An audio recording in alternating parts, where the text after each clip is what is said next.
Hi friends, இன்றைக்கி நம்ம சேனலில் நம்ம பார்க்க போகிறது சப்பாத்திக்கான ஒரு சைட் டிஷ் ரெசிபி தான். ஸோ இதுக்கு பார்த்திங்க அப்படின்னா, நான் ஆல்ரெடி தயிரில் வந்து வெத்து மிளகா பொடி, அதுக்கப்புறம் மஞ்சத்தூள், அதுக்கப்புறம் கொஞ்சம் கரம் மசாலா இது எல்லாமே போட்டு மிக்ஸ் பண்ணி வச்சுருக்கேன். அதுக்கப்புறம் ஆல்ரெடி பாயில் பண்ண பொட்டேட்டோ வந்து தோல் உரித்து வச்சுருக்கேன்.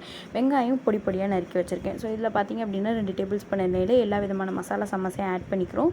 அதோட வெங்காயத்தை போட்டு நல்லா வதக்குறோம். வதக்கின வெங்காயத்தோட நம்ம இதுக்கு தக்காளி தேவைப்படாது, ஏன்னா இது வந்து கேர்ட் கறி அப்படிங்கிறனால தக்காளி தேவைப்படாது.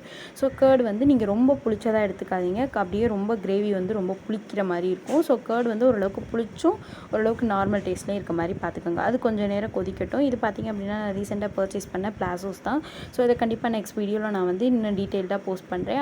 ஆல்ரெடி பார்த்திங்க அப்படின்னா நான் தோல் உரித்து உருளைக்கிழங்கு எடுத்து வச்சுருக்கேன் பாயில் பண்ணி. அதை இதோட ஆட் பண்ணி ஒரு 5 to 7 மினிட்ஸ் கொதிச்சிச்சு அப்படின்னா நம்மளோட கேர்ட் கறி ரெடி ஆகிடும். இது பார்த்திங்க அப்படின்னா ஜீரா ரைஸ், சப்பாத்தி, பூரி எல்லாத்துக்குமே ரொம்பவே டேஸ்ட்டாக இருக்கும். கொத்தமல்லி போட்டு இறக்கிடலாம். கண்டிப்பாக ட்ரை பண்ணி பாருங்கள். ட்ரை பண்ணி பார்த்துட்டு எப்படி இருந்துச்சுன்னு கமெண்ட் பண்ணுங்கள். சப்ஸ்கிரைப்